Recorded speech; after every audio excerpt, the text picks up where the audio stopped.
Hi guys, I'm back with another lecture of human rights and values, and in this lecture we're going to talk about terrorism and nuclear weapons. So before we start, just a brief introduction about myself. So I'm Sandhya Rao, working as an assistant professor at St. Andrews Institute of Technology and Management.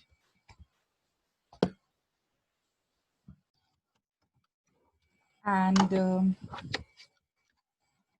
these are the topics that we have covered so far. We have talked about human rights violation by state and by individuals. We have also talked about the government system for redressal, as in the NHRC and SHRC. And we also talked about media advocacy. And today we'll start with nuclear weapons and terrorism, as in how they actually impact or affect the human rights, okay? How they are a potential threat to our rights, to our human rights. So let's get started. All right. So most of us know what nuclear weapons are. We have also heard a lot about various laws which are being made regarding this concept. It's a very destructive kind of a thing which causes mass destruction. So what exactly is it? Let's know about it. So nuclear weapon is a kind of bomb or missile that uses nuclear energy to cause an explosion. So in a very layman language, nuclear weapons causes explosion. Okay, वो एक explosion create करते हैं.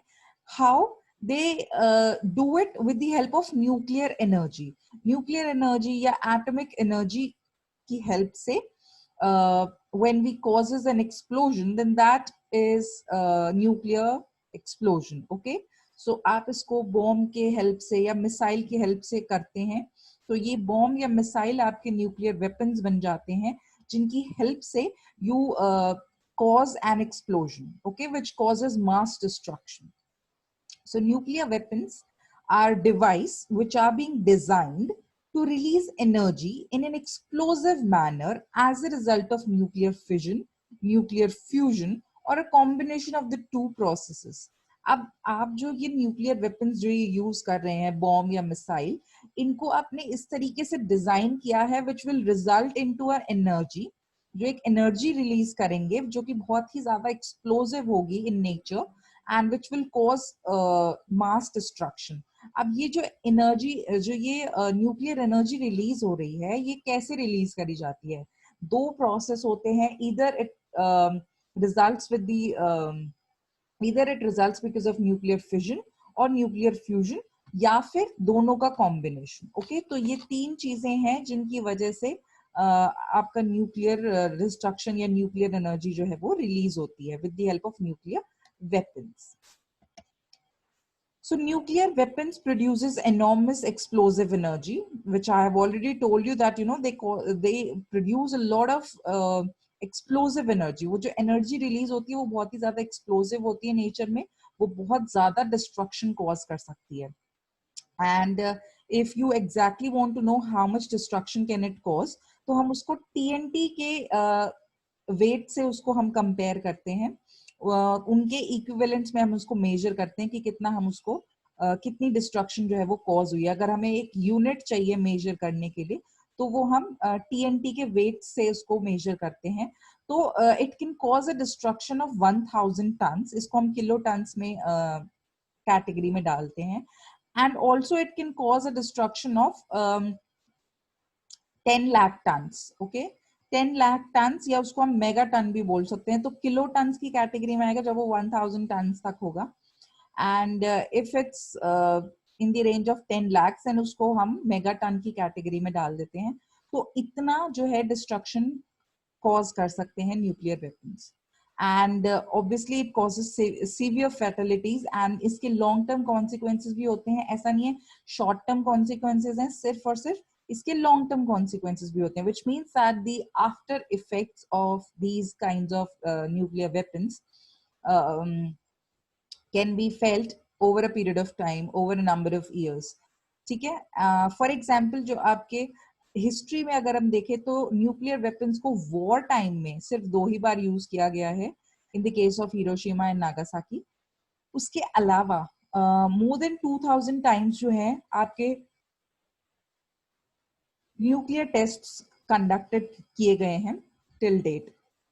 But warfare के time में, यानी कि war के लिए इसको अगर अपने पर्सनल वेंजेंस निकालने के लिए अगर यूज किया गया है तो वो सिर्फ 2 ही बार किया गया है, in the times of Hiroshima and Nagasaki 1945.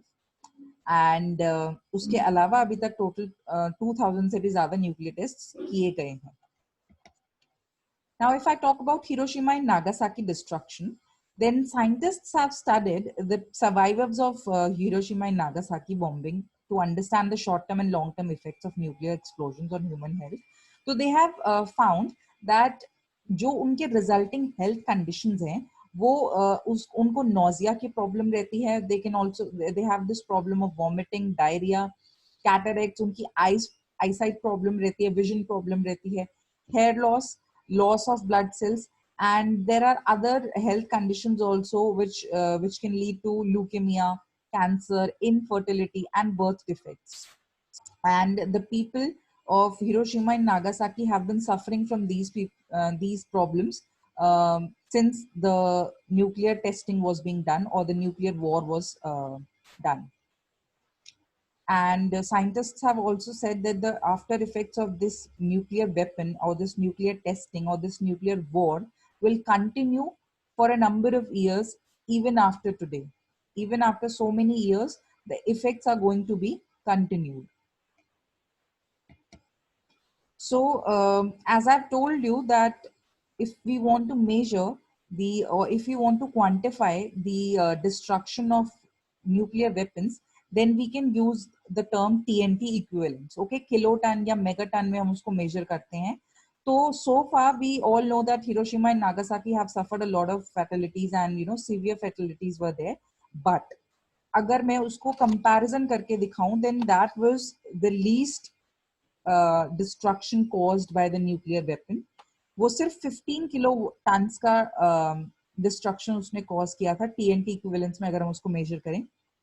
And उसको हम लिटिल बॉय के नाम से उसको हम जानते हैं, ठीक है, because it was very small.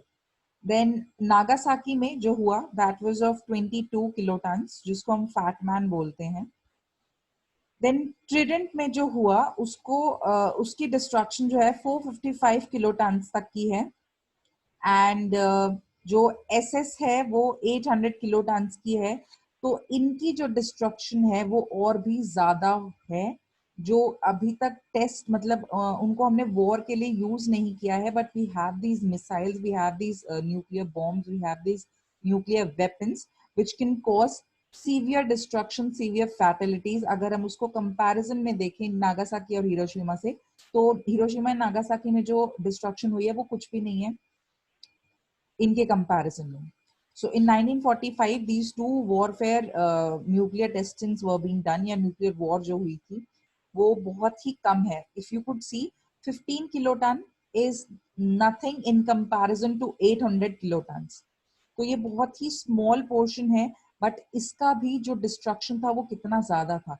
तो अगर ये मिसाइल्स जो हैं, जो आपकी लेटेस्ट जो अभी रिसेंट डेवलपमेंट हुई है न्यूक्लियर वेपन्स में, अगर इनको टेस्ट किया जाए या इनको अगर वॉर टाइम में अगर यूज कर लिया जाए, तो इनसे जो डिस्ट्रक्शन होने वाली है that would be many fold in comparison to the fatalities that were being caused in Hiroshima and Nagasaki. And the scientists have also proposed that ये जो nuclear war है, ये जो nuclear weapons हैं, ये आने वाले टाइम में it can also cause nuclear winter scenario. Now what is this nuclear winter scenario? इसमें the explosion of many bombs would raise the great clouds of dust and radioactive material that would travel high into the Earth's atmosphere, which means कि there would be a time where most of the explosions would cause cloud formation in the air, which would comprise of dust and other radioactive material which would travel into the Earth's atmosphere, and also they would block the sunlight. जो भी sunlight हमारी Earth surface पे आ रही है उसको ये clouds जो है ये ब्लॉक कर देंगे, because one they comprises of dust and second उनके अंदर रेडियो एक्टिव मटीरियल है जो कि पोटेंशियल रखते हैं कि वो सनलाइट को ब्लॉक कर सकें। एंड ऑल्सो जो रिड्यूस्ड लेवल ऑफ सनलाइट बाद में इनकी वजह से जो होगा वो आपके अर्थ का जो टेम्परेचर है वो कम कर देगा, विच मीन्स कि ठंडा टेम्परेचर रहेगा, ठंड बढ़ने लग जाएगी, and which will lower down the process of photosynthesis by plants and bacteria. जो हमारे प्लांट्स का जो एक ऑटोमेटिक फूड जनरेशन का जो प्रोसेस होता है फोटोसिंथेसिस का, which needs sunlight to carry out this process, क्योंकि सनलाइट कम हो जाएगी तो आपका टेम्परेचर लो हो जाएगा, जिसकी वजह से फोटोसिंथेसिस का जो प्रोसेस है वो नहीं हो पाएगा, विच मीन्स कि प्लांट्स या ट्रीज जो हैं वो अपना फूड क्रिएशन नहीं कर पाएंगे, वो अपनी फूड साइकिल को रीजनरेट नहीं कर पाएंगे। जो बैक्टीरिया जो अपना फोटोसिंथेसिस का प्रोसेस करते हैं वो नहीं हो पाएगा। तो इससे क्या होगा, आपकी जो फूड चेन है वो डिसरप्ट हो जाएगी, क्योंकि photosynthesis is a process by which the plants are able to synthesise the food. वो अपने लिए फूड क्रिएट करते हैं अपने आप को सस्टेन करने के लिए, अपने आप को अपनी लाइफ को कंटिन्यू करने के लिए। उनका जो ये सेल्फ रीजनरेटिव प्रोसेस होता है फोटोसिंथेसिस का, ये रुक जाएगा, जिसकी वजह से it will cause mass extinction of life. most of the species would be extinct, and this is somewhat similar to how the dinosaurs have been extinct. Dinosaurs भी सिर्फ इसी रीजन से एक्सटिंक्ट हुए थे क्योंकि टेम्परेचर बहुत ज्यादा लो हो गया था, ठंडी पड़ने लग गई थी, सनलाइट ब्लॉक होने लग गई थी, एंड उस टाइम पे ये ऐसा इसलिए हुआ था क्योंकि वहां पे एस्ट्रॉइड हाइपोथेसिस का प्रोसेस जो है वो स्टार्ट हो गया था, which resulted to the extinction of dinosaur. And the nuclear winter is somewhat similar to that, but यहाँ पे अब हमारे डायनासोर्स नहीं है, उनकी जगह पे हमारी और स्पीशीज है, तो वो एक्सटिंक्ट हो जाएंगी।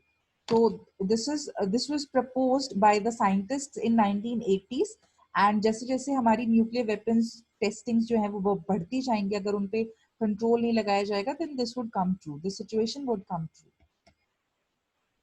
And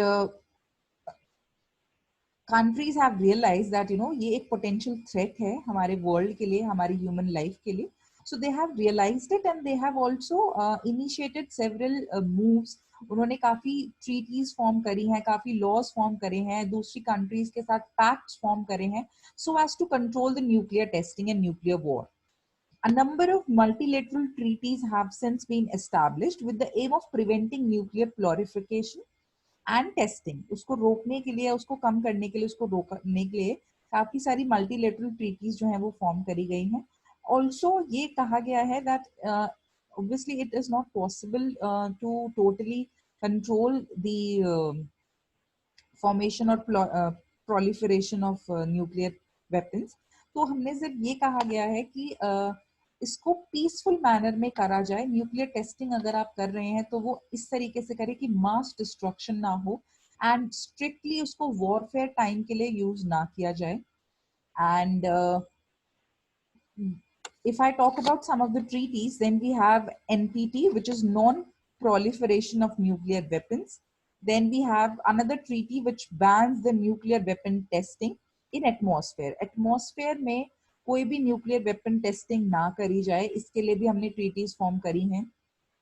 In outer space and underwater, तो इनको हमने partial test ban की category में डाला हुआ है, जहाँ पे आप अंडर वाटर कोई टेस्टिंग नहीं करोगे, आउटर स्पेस में कोई टेस्टिंग नहीं करोगे, तो इन पे अगर हम बैन लगाते हैं then that will be partial ban. And there is comprehensive nuclear test ban treaty also which was signed in 1996, but it has yet to enter into force. So अभी तक उसको enforce नहीं किया गया है. And then there is another treaty which completely prohibits the nuclear weapon, but ये अभी signature के लिए ओपन किया गया था 2017 में, एंड अभी उस पे टोटल कंट्रीज के जो हमें मेजॉरिटी जो चाहिए अभी तक वो सिग्नेचर्स नहीं मिले हैं, तो अभी ये स्टिल कंटिन्यूशन में है, इसको एनफोर्स नहीं किया गया है. And yeah, it's a welcome move because ये देखा गया है that it's a potential threat to human life, to human rights. Because आप जब इस तरह की कोई भी टेस्टिंग करते हो then you are forcing yourself upon others. आप दूसरों के ऊपर फोर्सफुली कोई ऐसा अटैक या कोई भी ऐसा हार्म इन्फ्लिक्ट कर रहे हैं which is totally against the human rights. You have no right to take anybody's life, किसी की लाइफ को इन्फ्रिंज करने का आपका कोई राइट नहीं बनता है, it is totally against human rights. But क्योंकि उसमें भी कुछ लूप होल्स हैं जिनकी वजह से ये न्यूक्लियर टेस्टिंग या न्यूक्लियर वेपन्स जो है ये बनाए जाते हैं, इसीलिए हमने इसको कवर अप करने के लिए या उन फ्लॉज को कवर अप करने के लिए ये ट्रीटीज फॉर्म करी हैं, so as to ensure human safety, human life को कोई थ्रेट ना हो, इसके लिए ये ट्रीटीज फॉर्म करी गई हैं। So this is it about this nuclear weapons. Now we'll talk about another problem, that's terrorism, which is again a huge threat to human life. So terrorism in the broader sense is the use of intentional violence for political or religious purposes. देखो यहाँ पे आपको एक word पे focus करना है, intentional violence. आप intentionally violence जब आप इन्फ्लिक्ट कर रहे हो किसी के ऊपर just because of some political or religious purpose, then that is terrorism. ठीक है, कोई भी का पॉलिटिकल वेंडेटा है या कोई रिलीजियस पर्पस है जिसकी वजह से आप इंटेंशनल वायलेंस क्रिएट कर रहे हैं, that is terrorism. So if I show you the global trends of terrorism, then कुछ ऐसी कंट्रीज हैं जो कि सबसे ज्यादा अफेक्ट होती हैं टेररिज्म से। Iraq is there, then Nigeria is there, then Syria, Afghanistan and Pakistan are also there, and there are several other western countries also which face these kinds of problems, but mostly आपकी यही countries है जिनमें सबसे ज्यादा terror attacks होते हैं, Iraq, Nigeria, Syria, Afghanistan and Pakistan. and if you could see, then the numbers have been increasing over a period of time. So starting from 2000 till 2014, this data is till 2014 only, but I'm 100% sure that this data is going to continue, the numbers are going to continue and they're going to rise in the latter years also, 2015, 16, 17, 18 में भी ये numbers ऊपर ही गए हैं, कम नहीं आए हैं। So starting from 2000 to 2014, you could see that the graph is constantly rising. बीच में एक बार स्लाइट फॉल जरूर आया है 2007 के बाद, 8, 9, 10 में जरूर फॉल आया है, but after that it has been increasing, it has been on a surge. तो ये एक रीसेंट ट्रेंड बन गया है टेररिज्म का, which is a potential threat to human life, and the rest of the world is also facing this similar kind of problems, although उनका जो quantum है वो थोड़ा कम है, but again significant है। These countries add on to the contribution, overall basis पे इन countries का contribution काफी ज्यादा है, इसीलिए rest of the world का जो ग्राफ है वो भी ऊपर ही जा रहा है। So it's a huge threat to human life. Now अब ये कैसे एक threat है? So we have divided into 3 categories: economic, social and political. Economic as in कि आपकी life को threat होता है, there's a loss of life and property, इसीलिए economic loss है। Loss of business from tourism and tourism and airlines. एक जो normal life है वो disrupt हो जाती है when these kinds of terror attacks happen. So if I talk about the 9/11 और 26/11, तो आपको ये बहुत clearly पता है कि ये काफी फैटल अटैक्स थे, जिनकी वजह से जो प्रॉब्लम्स आई हैं वो काफी लॉन्ग टर्म रही हैं, जो उसके आफ्टर इफेक्ट्स रहे हैं वो काफी लॉन्ग टर्म रहे हैं। इकोनॉमिक डाउन टर्न स्टार्ट हो जाता है, इकोनॉमिक डिस्टर्ब हो जाती है, क्योंकि उस पर्टिकुलर फेज में जो लोग हैं वो अपने घरों से निकलने में थ्रेट फील करते हैं, डरते हैं। तो एक जो एक बिजनेस लाइफ होती है, जो एक इकोनॉमिक लाइफ है, वो रुक जाती है, स्टेगनेंट हो जाती है, एंड एक दिन स्टेगनेंट होने से एक जो लॉस होता है वो बहुत ज्यादा मल्टीफोल्डेड होता है। सो अगेन जो बाहर की कंट्रीज होती हैं वहां से टूरिस्ट जो आपकी कंट्रीज में आते हैं वो कम हो जाते हैं, so there is a loss of business from tourism also. Airline से जो आपका आपकी कंट्री से भी बाहर जो लोग हैं वो जाना बंद कर देते हैं, तो जो ये टू एंड फ्रो मूवमेंट होती है लोगों की वो रुक जाती है, जिसकी वजह से काफी लॉस होता है। एंड जो नॉर्मल कोर्स ऑफ बिजनेस है, जो नॉर्मल रूटीन बिजनेस है, वो भी डिस्टर्ब होता है, उसकी वजह से भी इकोनॉमिक लॉस जो है वो काफी होता है। Then there's social threat also, because people become less sensitive towards other people, क्योंकि जब ऐसी कोई प्रॉब्लम आती है तो आप घर से बाहर निकलने में झिझकते हो, आप किसी की हेल्प करने में कतराओगे, because you would fear your own life, you would fear losing your own life. आपको ऐसे लगेगा अगर आप किसी की हेल्प करने जाओगे ना, आपकी खुद की लाइफ को कोई थ्रेटन कर दे रास्ते में ही, तो उस चीज से बचने के लिए आप जो है लेस सेंसिटिव हो जाते हो और लोगों के लिए। ऑल्सो एक साइकोलॉजिकल ट्रॉमा स्टार्ट हो जाता है, स्पेशली अगर आप थोड़े ज्यादा सेंसिटिव हैं तो मे बी आप डिप्रेशन में या ट्रॉमा में जा सकते हैं। तो ये एक साइकोलॉजिकल प्रॉब्लम भी बन सकती है। अगर आपने देखा कि आपके कुछ फैमिली मेंबर्स थे, आपके काफी क्लोज मेंबर्स थे, फ्रेंड्स थे, फैमिली थे, जो नहीं रहे इस तरह के अटैक्स की वजह से, then it can cause a huge psychological trauma. Also एक जो सोशल लाइफ होती है वो डिस्टर्ब हो जाती है। People don't want to go out, people don't want to step out of their house, वो एक दूसरे से इंटरैक्ट नहीं करना चाहते हैं। तो एक सोशल लाइफ जो है वो डिस्टर्ब हो जाती है। अगेन पॉलिटिकल थ्रेट्स भी बहुत रहते हैं, पॉलिटिकल प्रॉब्लम भी बहुत ज्यादा बढ़ जाती है। एक जो इंटरनेशनल रिलेशंस जो आपके रहते हैं दूसरी कंट्रीज के साथ, उन पे काफी ज्यादा स्ट्रिक्ट रूल्स लगा दिए जाते हैं। इमिग्रेशन पॉलिसीज जो है वो चेंज कर दी जाती है। बॉर्डर पे सिक्योरिटी जो है वो बहुत ज्यादा बढ़ जाती है। हमारी कंट्री में भी जो है हमने देखा गया है दैट आपकी जो नेबरिंग कंट्रीज हैं, जब हमें लगता है that they were responsible for a particular attack, तो हम उनके साथ अपने ट्रेड रिलेशंस या जो और हमारे कल्चरल रिलेशंस हैं उन पे हम काफी स्ट्रिक्ट हो जाते हैं, काफी रिजिड हो जाते हैं। जो एक हमारा एक्सचेंज होता है आर्ट का, कल्चर का, उस पे भी हम बैन लगा देते हैं। तो ये एक पॉलिटिकल सिचुएशन है, पॉलिटिकल स्टेप्स लिए जाते हैं। अगेन ये हमारी जो नॉर्मल लाइफ है उसको डेफिनेटली डिस्टर्ब करता है, which is again a huge threat to human life. हमारे ह्यूमन राइट्स का वॉयलेशन है ये, क्योंकि एक फ्री एक्सचेंज नहीं हो पा रहा है आर्ट का, कल्चर का। हम एक दूसरे के साथ मिल नहीं पा रहे हैं, हम एक दूसरे से बात नहीं कर पा रहे हैं। एक जो ह्यूमन लाइफ को, एक जो ह्यूमैनिटी को जो एक ये सेंस ऑफ सिक्योरिटी चाहिए, एक सेंस ऑफ बिलोंगिंगनेस चाहिए, वो नहीं मिल पाती है। हम जहाँ चाहते हैं हम वहाँ नहीं जा पा रहे हैं। एक जो ये इतना रिस्ट्रिक्टिव मोड स्टार्ट हो जाता है, तो ये ह्यूमन लाइफ पे काफी थ्रेट है। So these are some of the problems that we face on day-to-day basis, and this is it about terrorism.